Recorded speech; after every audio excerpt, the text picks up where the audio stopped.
नमस्कार, मैं हूं मनोज सैनी। मुद्दा सियासी है। नया प्रोग्राम लेकर आज हम आपसे बात करने वाले सियासत को लेकर मध्य प्रदेश की सियासी बातें करेंगे। क्या कहती है सियासत की खबरें, इसी पर आज हम बात करने वाले हैं। और मुद्दा सियासी में आज हम समझने वाले हैं कि आखिर मध्य प्रदेश में क्या चल रहा है। हर मुद्दे के पीछे जहां सियासत होती है वहीं हर सियासत के पीछे एक मुद्दा होता है, और इसी सियासत और मुद्दे को टटोलने की कोशिश हम इस कार्यक्रम के जरिए करने वाले हैं।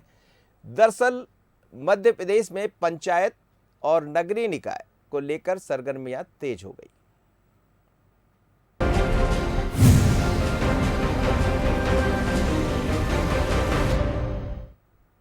तो मध्य प्रदेश में पंचायत निकाय चुनाव को लेकर सरगर्मियां तेज हो गई।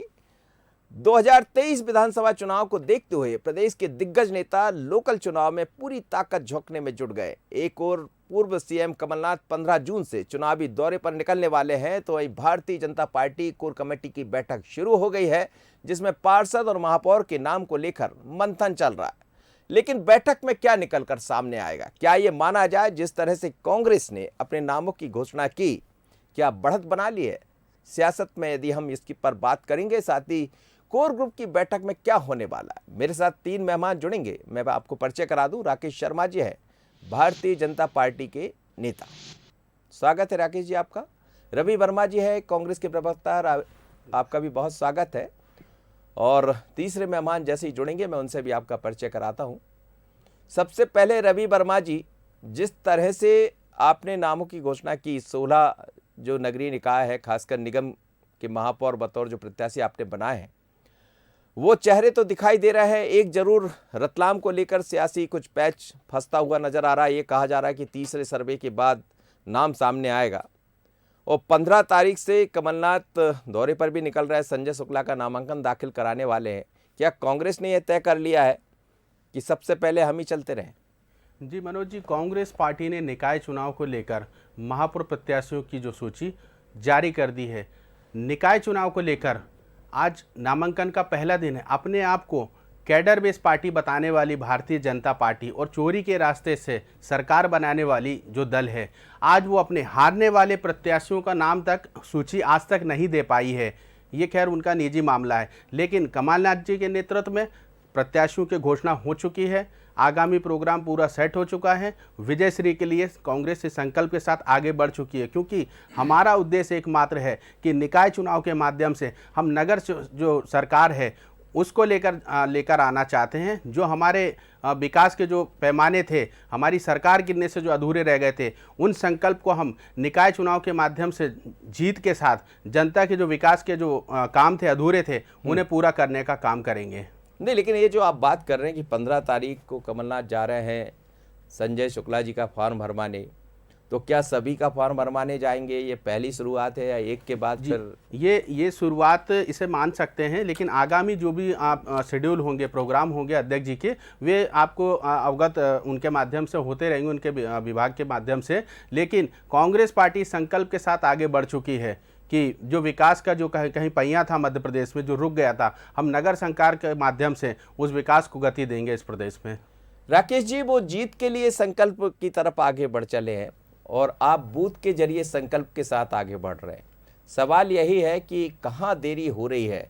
वैसे भी कहा जाता है कि एक साइकोलॉजिकल, इसका यदि सामाजिक तौर पर हम देखें तो असर तो दिखाई देता है कि पहले उन्होंने हमारे प्रत्याशी घोषित कर दिए, 15 निगमों पर बात बन गई है, चेहरे सामने। एक को लेकर जरूर पैंच वहाँ फंसा हुआ, लेकिन आपके यहाँ तो पूरे ही पैंच फंसा हुआ दिखाई दे रहा है। कोर कमेटी की आज जब बैठक हो रही है, तो क्या ये माना जाए कि तस्वीर साफ हो जाएगी? देखिए मनोज जी, आप बड़े वरिष्ठ पत्रकार हैं और भारतीय जनता पार्टी को बहुत लंबे समय से कवर कर रहे हैं।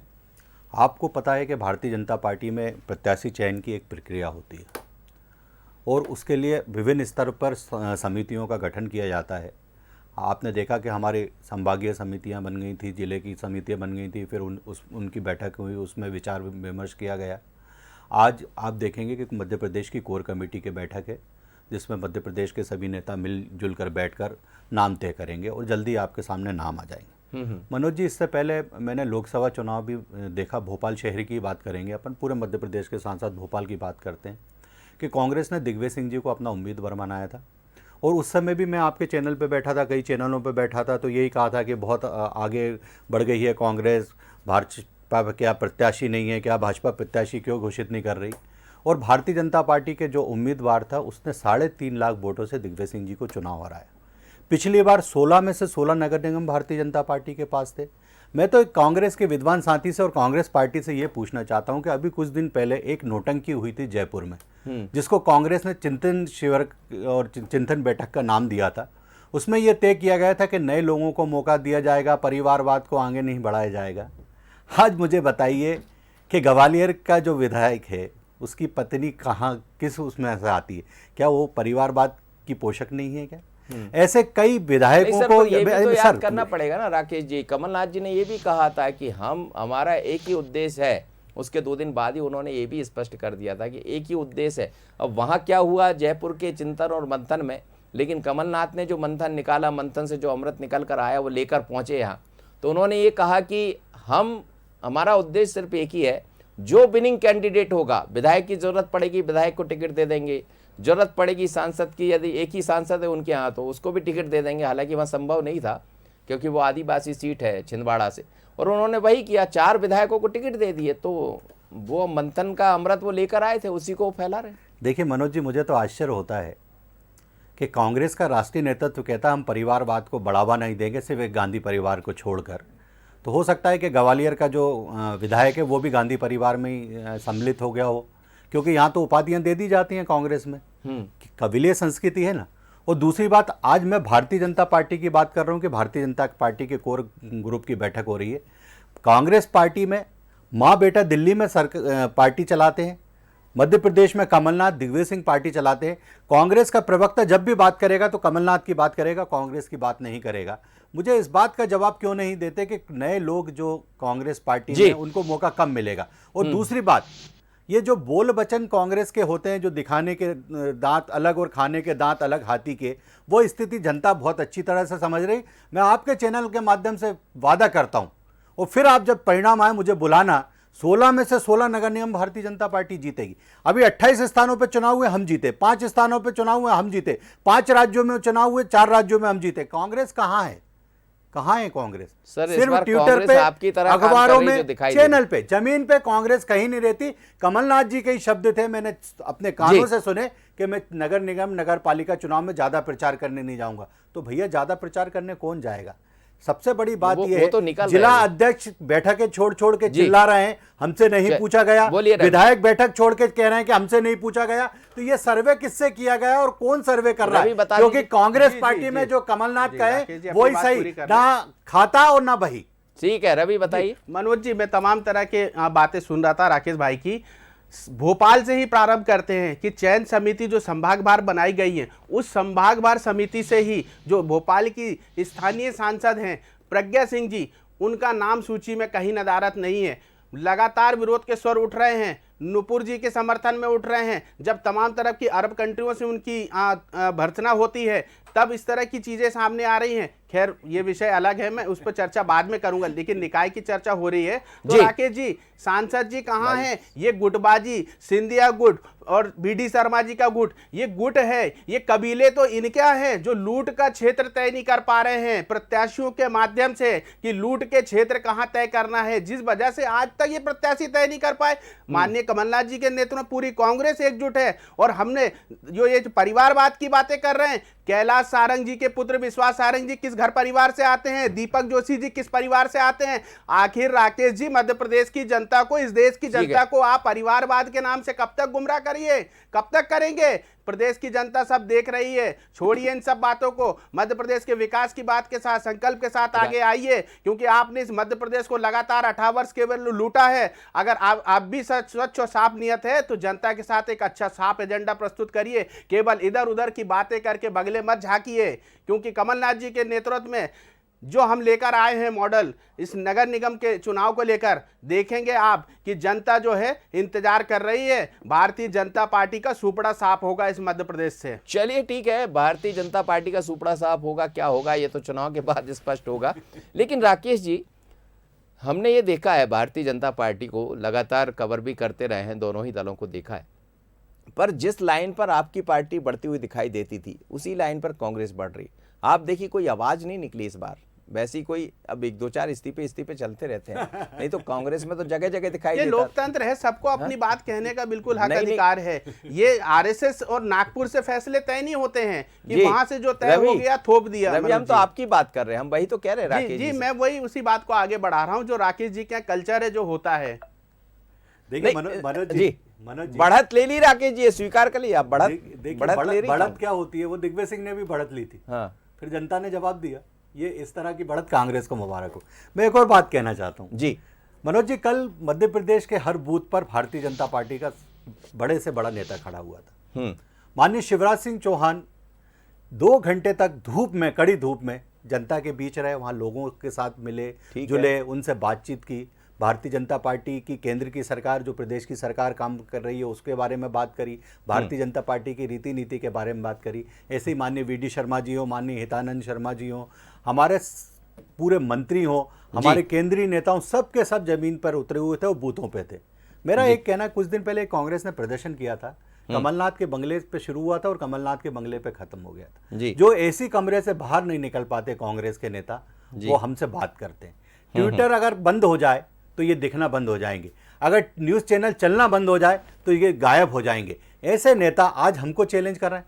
16 में से 16 नगर निगम जीतने की बात कर रहा हूं मैं, फिर बैठूंगा आपके चैनल पे। और एक और बात कहना चाहता हूं, आज अगर कांग्रेस के पार्टी में आज कमलनाथ जी ने कहा कि ये मेरा उम्मीदवार, दिग्विजय सिंह ने कहा ये मेरा उम्मीदवार, खंडवा में अरुण यादव जी के उम्मीदवार को नहीं मिला तो उस महिला ने इस्तीफा दे दिया। आप तो बता दीजिए आपके उम्मीदवार कब बताने वाले हैं, ये तो बता दीजिए। मेरा ये कहना है मनोज जी, मेरा सबसे, अरे भाई मेरे विद्वान साथी मनोज जी, मैंने कहा शुरू में कि भारतीय जनता पार्टी में उम्मीदवार चयन की प्रक्रिया है। कोई ये परिवारवाद और ये कोई पट्टावाद और ये किले की पार्टी नहीं है कि कमलनाथ जी ने अपना उम्मीदवार खड़ा कर दिया, दिग्विजय सिंह जी ने अपना कर दिया। यहाँ पार्टी चुनती है उम्मीदवार और पार्टी का कार्यकर्ता उम्मीदवार रहता है। आप देखेंगे कि इतने अच्छे उम्मीदवार आएंगे और सबके सब 16 में से 16 उम्मीदवार हमारे जीतेंगे। संजय शुक्ला किसी उसके नहीं है, महेश परमार किसी उसके नहीं, जो दिखाई दे रहा है मुझे नहीं पता, पर अभी जो चेहरे में देख रहा हूँ। खैर मैं लौट रहा हूँ आपकी तरफ। ग्वालियर की बात भी कर ली जाए जी, और मैं और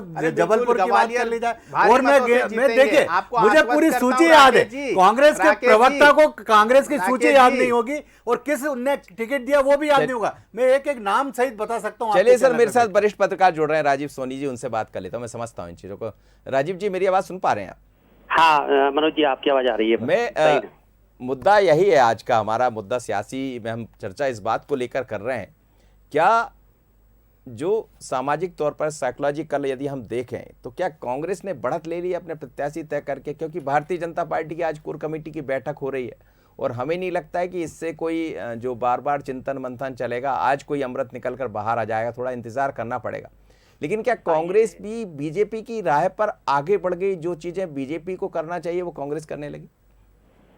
ये सही है, आपकी बात में काफी सच्चाई है कि, लेकिन क्या है, ये इस बार बीजेपी को ज्यादा मशक्कत इसलिए भी करनी पड़ रही है कि मार्च 2020 में जिस तरह से सत्ता का उलटफेर हुआ मध्य प्रदेश में और सिंधिया फैक्टर इन्वॉल्व हुआ यहाँ की सियासत में, बीजेपी की सियासत में जी, तो उसके बाद थोड़ा सा इनको मशक्कत ज्यादा भी करना पड़ रही है। कुछ क्षेत्रों में सहमति बनाने के लिए एक और फ्रंट इनके सामने है, और खासतौर पर ग्वालियर, चंबल, कुछ हद तक मालवा और बुंदेलखंड में कुछ सीटों को लेके सहमति बनाने के लिए इनको ज्यादा मशक्कत करना पड़ रही है। तो एक कारण ये भी है, और दूसरा बढ़त तो देखा जाए तो कांग्रेस ने तो ले ली है, और वो मतलब इंदौर में देखा जाए तो उन्होंने काफी समय पहले ही डिक्लेयर कर दिया था संजय शुक्ला का नाम जी। तो अब इंदौर में उस मुकाबले में उतना हैवी वेट कैंडिडेट देने के लिए इनको काफी चेहरे की तलाश करनी पड़ रही है, ढूंढना पड़ रहा है। तो वो पहली बढ़त तो उन्होंने ले ली है, साइकोलॉजिकल बढ़त तो है ये कांग्रेस की। अच्छा, ये आप मान रहे हैं ना, एक बढ़त तो ली है कम से कम, ये पहली दफा दिखाई दे रहा है, कहीं से आवाज भी नहीं सुनाई दे रही। 15 प्रत्याशी तय कर दिए गए, हाँ छोटे छोटे इस्तीफे दिखाई दे रहे, नहीं तो कांग्रेस में हम देखते थे कि एक खबर बनाने तो इसीलिए जाना पड़ता था कि बहुत सारे लोग नारेबाजी करने पहुंच जाया करे, वो नजर नहीं आ रहा राजीव जी? विरोध तो नहीं आया प्रत्याशियों को लेकर, एक रतलाम का मामला जरूर अभी उलझा है, तो बाकी तो उनकी 15 सीटों पे तो उन्होंने डिक्लेयर कर दिया। जी चलिए, आप बने रहिए मेरे साथ। मैं रवि आपसे समझना चाह रहा था, ये रतलाम का जो मसला है कहाँ जाके उलझ गया? आज सज्जन वर्मा से बात हो रही थी, वो कह रहे हैं कि तीसरी बार हम सर्वे करा रहे हैं, उसकी जब रिपोर्ट आएगी तब तय करेंगे। तो रतलाम में जाकर क्या ऐसा हो गया कि तीसरी बार आपको सर्वे कराना पड़ा? जी, हर सीट को लेकर चिंतन और मंथन किया गया है। रतलाम को लेकर थोड़ी सी देरी हो गई, लेकिन बहुत जल्दी ही आप देखेंगे कि रतलाम का प्रत्याशी भी आपके समक्ष होगा और बेहतरीन प्रत्याशी देंगे। जिस तरीके से हमने सारी भोपाल नगर निगमों से लेकर अन्य जो नगर निगमों में दिए हैं, एक बेहतरीन नजीर पेश की जाएगी। जी नहीं, लेकिन इस नज़ीर में देरी कहाँ लग रही, मतलब कौन सी पार्टी में देखिए चिंतन मंथन होते हैं, सब तरह के होते हैं। सज्जन भैया ने भी कहा कि सर्वे कराया है हमने, और उसी आधार पर पार्टी का एक डिसीजन होता है, बैठ के होती है। कहीं ना कहीं जो थोड़ी बहुत देरी हुई है, लेकिन हम वर्तमान में जो सरकार है जिसके पास तत्काल रूप से सारी चीजें होनी चाहिए थी, एक 18 वर्ष के शासन करने के बाद भी जो अपने विकास के तमाम तरह के दावे प्रस्तुत करती है, सोचिए कि आज क्या स्थिति हो चुकी है इस लूट से बनी हुई सरकार की, कि वे आज प्रत्याशी हारने वाले जो हैं उनके नाम भी नहीं दे पा रही है। नहीं, आप कैसे कह सकते हैं कि हारने वाले प्रत्याशी? बिल्कुल वो बूथ पर तैयारी कर रहे हैं। क्योंकि मनोज जी बूथ पर तब भारतीय जनता पार्टी के लोग तब निकले हैं जब चुनाव आए हैं, क्योंकि झूठ ही भारतीय जनता पार्टी का चेहरा बन चुका है। चुनाव आते से ही ये जनता को जो है आंखों में धूल झोंकने के लिए निकल पड़ते हैं। हमने देखा है कोरोना महामारी को, हमने देखा है सुरसा सी तरह जो महंगाई है जो मुंह फाड़े खड़ी हुई है, तो जनता इन सब चीजों का इंतजार कर रही है और रणबेड़ी बच चुकी है, शंखनाद हो चुका है और जनता अपना फैसला देगी। चलिए, हम फैसले पर इंतजार करेंगे राकेश जी। लेकिन सवाल यही है कि मैं देख रहा था बूथ जो आपकी बूथ की बातें चल रहे हैं, बूथ पर भी आप लोग पहुंच रहे हैं। आप कह रहे हैं कि बूथ जीता चुनाव जीता आपका नारा हमेशा से रहा है और उसी पर आप लोग काम करते रहे। आपके यहाँ प्रत्याशी नहीं होता, आप कहते कमल का निशान ही हमारा प्रत्याशी होता है। लेकिन जिस तरह से कांग्रेस ने बड़े चेहरों को दिया, संजय शुक्ला दिखाई दे रहे हैं हमें जो इंदौर से चुनाव लड़ने जा रहे हैं, या फिर महेश परमार की बात करें, वो भी विधायक है जो उज्जैन से चुनाव लड़ रहे हैं। विभा पटेल जी को यहाँ से जो पूर्व में महापौर रही, जाहिर सी बात है कि कम से कम लोग उनसे वाकिफ तो है ही उनके कामों से। तो ये एक तरह का चैलेंज ही है आपके सामने राकेश जी। देखिए मनोज जी, चैलेंज कांग्रेस के लिए कि कांग्रेस के पास उम्मीदवार नहीं थे, मजबूर होकर विधायकों को और पूर्व नेताओं को उतारा गया। अभी देखिए विभा पटेल जी ने विधानसभा का चुनाव लड़ा था, वो बुरी तरह से कृष्णा गौर जी से विधानसभा का चुनाव हारी थी। तो ऐसे हारे हुए प्रत्याशी कैसे जनता के बीच क्या मुंह लेके जाएंगे, ये कांग्रेस को मुबारक हो। मेरा तो ये कहना है कि आपके यहाँ तो कोई विधायक दिखाई नहीं देने वाले। देखिए, मेरा तो कहना है कि टाइटैनिक डूब रहा है कांग्रेस का, इसलिए ना उसमें कार्यकर्ता बचे ना उम्मीदवार बचे। तो जो बचे हुए 2-4 लोग बचे हैं जो वहाँ ठेगड़ा लगाने का काम कर रहे हैं टाइटैनिक में, जो विधायक के रूप में है, क्योंकि उनकी मजबूरी है, कहीं और जा नहीं सकते, विधायक हैं, इसलिए उन्हीं को दोबारा उतारा जा रहा है। और आपने विरोध की बात करी, कांग्रेस में विरोध नहीं हो रहा। ग्वालियर का जिलाध्यक्ष और विधायक दोनों अगर बैठक छोड़ के चले जाएं तो इसको विरोध नहीं कहेंगे क्या? और खंडवा में जो सर्वे में प्रथम पंक्ति में आई थी बकोल कमरनाथ के सर्वे में, वो महिला अगर इस्तीफा दे दे तो ये विरोध नहीं है क्या? और विरोध के लिए कार्यकर्ताओं की जरूरत पड़ती है, कार्यकर्ता कांग्रेस के पास नहीं है। और बूथ की बात अगर आप करते हैं, जनता के पास अगर आप जाएंगे, जनता का आशीर्वाद पाएंगे तो 4 राज्य भी जीतते हैं, 28 स्थानों पे भी जीतते हैं। 5 स्थानों वाले उपचुनावों में, चाहे वो खंडवा हो चाहे अन्य विधानसभा, वहां भी जीते। राजीव सोनी बता रहे थे कि आपके यहाँ भी कुछ चीजें हैं, वो जिक्र भी कर रहे थे कुछ बातों का, चाहे वो चंबल ग्वालियर की सिंधिया जी के आने। देखिए, मेरा एक निवेदन है, बड़ा अच्छा विषय आपने छेड़ा जी। आज अगर कांग्रेस पार्टी में कहा जाता है कि गांधी परिवार को छोड़ बाकी जगह परिवारवाद नहीं चलेगा, आपके चैनल पे मैं सिंधिया जी की बाइट सुन रहा था, सिंधिया जी की बात सुन रहा था, जिसमें उनने स्पष्ट रूप से कहा कि सिंधिया परिवार से एक ही व्यक्ति राजनीति में रहेगा। जो अटकलें सियासी जमात ले रही थी कि अब सिंधिया जी अपने बेटे को लॉन्च करेंगे, उस पर उनने खुद ने विराम लगा दिया। ऐसी हिम्मत कांग्रेस के नेताओं में है क्या? और दूसरी बात, कमलनाथ जी की तो आदत है, आपने देखा होगा जब मध्य प्रदेश में उपचुनाव हो रहे थे, एक महिला के बारे में अभद्र टिप्पणी कमलनाथ जी ने की थी। उस समय राहुल गांधी ने कहा था कि कमलनाथ जी माफी मांग लो, तो कमलनाथ ने कहा था मैं माफी नहीं मांगूंगा। आज राहुल गांधी कह रहे हैं कि परिवारवाद नहीं चलेगा। उनने वही परिवारवाद को टिकट देकर फिर कांग्रेस नेतृत्व को चैलेंज किया है कि मैं ही सब कुछ हूं। तो जो कमलनाथ कह रहे हैं वही अगर सही हो रहा है तो ये कांग्रेस को मुबारक हो। कार्यकर्ता तो ठगा हुआ महसूस कर रहा है, उसको तो लग रहा था कि युवाओं को, नए लोगों को मौका दिया जाएगा। तो वो एक दिन का जयपुर चिंतन शिविर सिर्फ कार्यकर्ताओं को लॉलीपॉप पकड़ाने का है। ये पूर्णतः सत्य है कि कार्यकर्ता ठगा हुआ महसूस कर रहा है, क्योंकि कमलनाथ जी के नेतृत्व में अगर टिकट वितरण में युवक कांग्रेस के कार्यकर्ताओं को टिकट जाता है, कुणाल चौधरी जैसे हमारे पास नजीर है, अभी जीतू 16 पटवारी स्थान पे जैसे, बताओ राकेश जी, इन कौन 16 युवा स्थानों है? में, इन मैं 16 सुनना स्थानों चाहता में, हूँ जी, कौन है बैतूल युवा? से, बैतूल से, ये बताइए, बैतूल विभा से पटेल युवा कांग्रेस है, के। युवा है विभा पटेल। अरे साहब, युवक युवा कांग्रेस है, के, युवा है कांग्रेस विभा में पटेल। छिंदवाड़ा में जवाब हम दे लेकर दीजिए। आए हैं। ये बात, ये युवक कांग्रेस के प्रत्याशी है, युवक कांग्रेस के कार्यकर्ताओं को चलिए, महापौर का टिकट दिया मैं जाता है। राजीव जी किस समझता तरह हूँ। का भ्रम फैला रहे हैं आप? बंसल राजीव न्यूज़ जी। एक सम्मानित चैनल है, उसे देख रही है जनता। वर्तमान स्थिति में हमने युवक कांग्रेस जनता के बहुत कोटे से- जागरूक है, इसीलिए तो बिल्कुल कांग्रेस जनता खत्म होती जागरूक जा है। रही है। बिल्कुल आप जी, इसी तरह का भ्रम उम्मीदवार फैलाती किस है, स्थिति राकेश में वो जी। हमें मालूम आप है, इस हम तरह कोई का भ्रम नहीं फैलाती है। फैला रहे, हम आपके कोई मोबाइल भ्रम से नहीं जनता फैला दूर कर रहे। ये देगी। तो जवाब इस कमलनाथ को निकाय देना चुनाव में चाहिए, भी, कमलनाथ इस जी निकाय को, चुनाव में जनता कि आपके सारे राजस्थान में मोबाइल जो से दूर कर चिंतन देगी। बैठक हुई थी उसका परिणाम कहाँ है? चलिए बिल्कुल, अब परिणाम ये चाहिए। राजस्थान उसका राजस्थान को निष्कर्ष छोड़ आपको दीजिए, मिलेगा। राजस्थान छत्तीसगढ़ को छोड़ दीजिए, इसलिए क्योंकि अब तो ये तो बहुत ही नगरीय निकाय के चुनाव, और यहाँ तो हर चेहरे पर जनता देखती है कि भाई साहब आप आए थे 5 साल पहले आए थे, उसके बाद आप लौटे नहीं लौटे तो फिर आप लौट जाइए। एक एक चीज का हिसाब लेती है यहाँ की जनता। राजीव सोनी जी, क्या यही एक परेशानी भारतीय जनता पार्टी के सामने दिखाई दे रही है कि जैसा आपने भी कहा विधायकों पर दांव लगा दिया है कांग्रेस ने, मध्य प्रदेश में भी क्या ऐसा ही कुछ स्थिति बन सकते हैं? इंदौर भोपाल को हम बात करें, एंड टाइम पे क्या निर्णय होता है ये कोई अनुमान नहीं लगा सकता, लेकिन भाजपा अध्यक्ष ने अपनी तरफ से ये कहा है कि हम विधायकों को नहीं उतारेंगे, तो अपन अभी उनकी बात पे भरोसा कर सकते हैं। लेकिन कांग्रेस के सामने ये कांग्रेस के एंगल से अगर देखें तो कांग्रेस के पास खोने के लिए कुछ भी नहीं है। 16 सीटों पर अभी जो पिछली बार जो बीजेपी काबिज थी, तो भाजपा के सामने चुनौती इस बात की है कि उनका नुकसान ना हो, एक भी सीट जाएगी तो वो कांग्रेस के लिए उपलब्धि मानी जाएगी। तो इसलिए भाजपा ज्यादा समय ले रही है और ज्यादा सोच विचार के और विश्लेषण के बाद अपने जिताऊ कैंडिडेट लाने की कोशिश कर रही है, सहमति बनाने की कोशिश कर रही है। तो एक कारण ये भी समझ में आ रहा है। आप विधायकों को ये एंड टाइम पे अगर मान लीजिए कोई कहीं उतारना पड़े तो कर भी सकते हैं ये लोग। लेकिन राजीव जी, जिस तरह से कांग्रेस की हम बात कर रहे हैं, जिस तरह विधायकों को मौका दे दिया उन्होंने, तो क्या इसके पीछे 2023 दिखाई दे रहा है कि एक बढ़त बनाकर भी चलें और एक दबाव भी बना रहे? क्या नजर आता है? ये तो खैर सही है, और ये 2023 का सेमीफाइनल तो माना ही जा रहा है ये चुनाव, इसलिए भी एक कारण है कि दोनों ही दल पूरी ताकत से इसकी तैयारी में जुटे हुए हैं। ये तो है। चलिए रवि, आपसे मैं एक छोटी सी प्रतिक्रिया आप दोनों से चाहूंगा। क्या आपको लग रहा है जिस तरह से कमलनाथ जी 15 तारीख से अपने दौरे शुरू कर रहे हैं, क्या पूरे मध्य प्रदेश में जहां जहां नामांकन दाखिल होंगे सभी जगह जाकर वो एक नामांकन दाखिल कराएंगे और एक तरह से मैसेज देने का प्रयास होगा कांग्रेस का? क्योंकि टिकट तो आपने घोषित कर दी है, अब वो रतलाम की जरूर 3 सर्वे के बाद चीजें सामने आ जाएगी, कौन चेहरा होगा।